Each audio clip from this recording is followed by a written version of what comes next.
मुंबईकरांना दररोजच्या वाहतूक कोंडीतून मोठा दिलासा देण्यासाठी मुंबई महानगरपालिकेने एक महत्त्वाकांक्षी प्रकल्प हाती घेण्याची तयारी सुरू केली आहे। शहरात देशातील पहिलेच मल्टीमोडल बोगदे उभारण्याचा निर्णय घेण्यात आला असून हा प्रकल्प मुंबईच्या पायाभूत सुविधांचा चेहरा-मोहरा बदलणारा ठरणार आहे। यासाठी महापालिकेने सल्लागाराची नियुक्ती केली असून पुढील 6 महिन्यात अहवाल सादर होणार आहे। नेमका काय आहे हा प्रकल्प पाहूयात या स्पेशल रिपोर्टमधून। मुंबई देशाची आर्थिक राजधानी, पण वाहतूक कोंडीने त्रस्त झालेलं हे शहर, रस्त्यांवर वाढणारी वाहनांची संख्या आणि ट्रॅफिकमध्ये तासनतास अडकणारे मुंबईकर।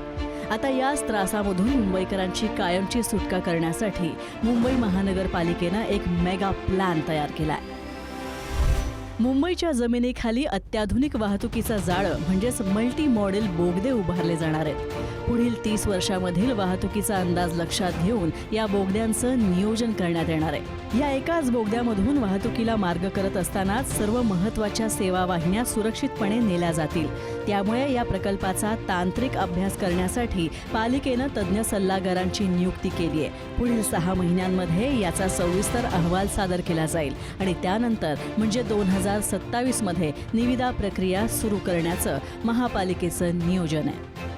मुंबई शहरामध्ये आता वाहतूक कोंडीतनं सुटका होण्यासाठी एक ज्याला मास्टर प्लॅन म्हणू शकतो त्यापैकीच 2 जे आता बोगदे तयार करण्याचं काम सुरू आहे, गोरेगाव ते मुलुंड आणि मागाठाणे ते दहिसर, प्लस मुंबईमध्ये आता नवीन कोस्टल रोडचं काम सुरू आहे। तुम्ही बघू शकता गेल्या काही वर्षामध्ये दक्षिण मुंबईतली जी ट्रॅफिक आहे ही आता 0 वरती आलेली। याचं कारण थेट आपण नरिमन पॉईंटवरनं निघालो की बँड्राला जातो आणि मग वांद्रेवरनं जी काही ट्रॅफिक लागते ती रोज आपण बघतो। त्यामुळे ही काळाची गरज आहे। ही जर आपण केली नाही तर मुंबई ज्या पद्धतीनं वाढते आहे त्या वाढत्या मुंबईला जर वेग द्यायचा असेल तर हे करणं अत्यंत गरजेचं आहे। या मल्टी मॉडेल बोगद्यांमुळे मुंबईचे सगळे मोठे मार्ग एकमेकांशी जोडले जाणार आहेत। मग तो वेस्टर्न एक्सप्रेस हायवे असो, ईस्टर्न एक्सप्रेस हायवे असो किंवा फ्रीवे किंवा थेट कोस्टल रोड असो, हे सगळे प्रमुख रस्ते या भूमिगत बोगद्यांच्या जाळ्यानं एकमेकांना जोडले जातील।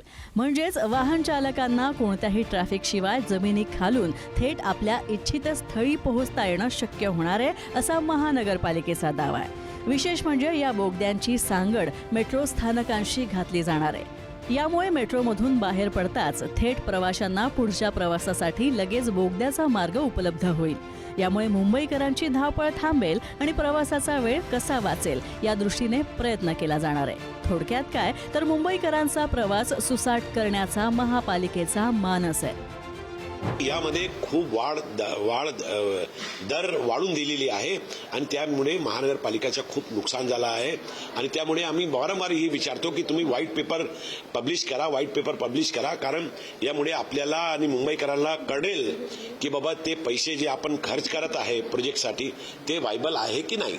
नाही, जे मुंबईसाठी चांगलं आहे मल्टी बोगदे तयार करणं, वाहतूक कमी करणं, हे जर चांगलं असेल तर आम्ही त्याच्यातल्या सगळ्या गोष्टी तपासू आणि चांगलं आहे तर आम्ही सपोर्ट करू। पण नुसतं कोटीच्या कोटी उड्डाणं घेऊन काहीतरी चुकीचं कराल आणि गेल्या 25 वर्षाची घाण, अरे 25 वर्षाच्या घाणीचं राहू दे, लोकांना कळतंय तुम्ही 25 दिवसात काय काय चालू केलंय, अजून 25 महिने पण नाही झाले तोपर्यंत अर्धी मुंबई लुटून होते। मुंबईची वाहतूक व्यवस्था थेट आंतरराष्ट्रीय दर्जाची करण्याचा दावा महापालिका करत असली तरी हा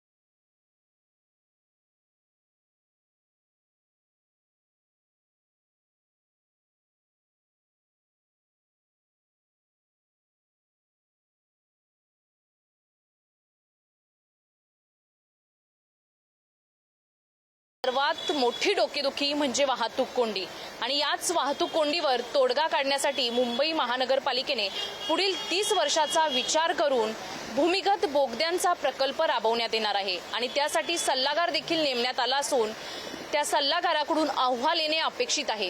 त्यामुळे येणाऱ्या काळात मुंबईकरांची वाहतूक कोंडीतून खऱ्या अर्थाने सुटका होणार का हे पाहणं महत्त्वाचं असेल। कॅमेरामॅन सुरेशसह शिल्पा नरवडे, पुढारी न्यूज, मुंबई।